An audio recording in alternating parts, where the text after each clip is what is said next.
هۆڵە وەرزشیەکان جارێکی تر کرایەوە. وەرزشوانان دڵخۆشن بە گەڕانەوەیان بۆ وەرزشکردن، بەڵام ئەم جارە لە ژێر ڕێنەمایە تەندروستیەکان و خۆپارێزی لە ڤایرۆسی کۆڕۆنا دەبێت. طبعا ماوەی قاعی وەرزشان بەسریایە لە وەخت کۆرۆنا تا ئێستا. من بالنسبة من ئەمڕۆ یەکەم ڕۆژهاتمە و قاعە مهمە طبعا والشروط وقایە و تطبیقی بکەی کە مامە و دەستکیش و تعقیم و لەبارەی ئەوانەش بۆ قاعەکان حەزکەم احتمام بێنەی شتا. والله زیاد لە حد دڵمان خۆشە، چونکە ئەی فترەی کۆڕۆنە خۆزانیت مردم کشی لە ماڵ دانیشتووی بێزار بێتاقەت لە حاڵقۆی سێش خۆزانیت قاعە لە هۆڵەکان جمەکان کریاسە و هەراوەی ئینسان باد هەم مناعی زیاتر پیا بکات، هەم چ لە گەنج چ لە پیر چ لە پیا و گەورە گشتی تێدەرا خۆی ساتی لێ لە بەدەسەر و وە خۆشی ڕاخۆی گشیان لێت. هەمە وەختی قاعەکە بەسیاوەڕاستی ناخۆش بێ پیمان ئێمە دەرودێش نێرم هەر ئەوە سەتەیدا قاعە تەغیرجەویگە جسم جوانەوە بوت، مەناعەت لە قاعە زیایەوە بوت، هەروەها تەغیرجەویگە را شەبابەکان لەوە خاسرە بشرا شوونی تر ئزدەحام بوت تێدەرا قاعە وەخت خۆی بەدەسەر. ئێمە لە قاعەکە فەرە مرتاحیمە، تەمرین خۆمان کێمن و ئەختلاطمان فەرە نییە و وقایە خۆمان کێمن و حەزەر خۆمان بردیمنە و تەمرین خۆمان شەکێمنە.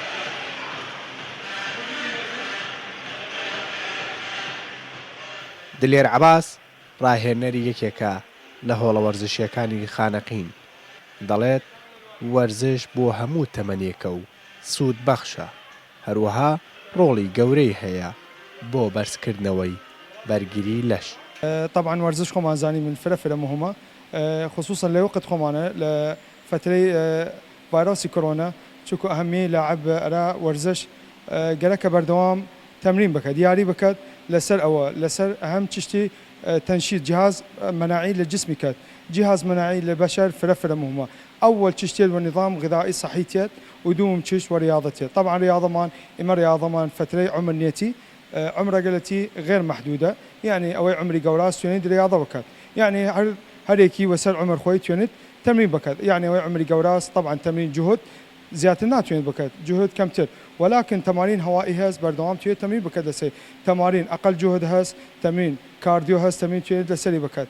دوای تێپەڕبوونی زیاتر لە 6 مانگ بەسەرداخستنی هۆڵە وەرزشیەکان بەهۆی بڵاوبوونەوەی ڤایرۆسی کۆڕۆناوە، جارێکی تر بڕیاری کرانەوەی هۆڵەکان درا، بەڵام جیاواز لە پێشتر دەبێت وەرزشوانان ڕەچاوی ڕێنمایە تەندروستیەکان بن و خۆپارێزی جێبەجێ بکەن.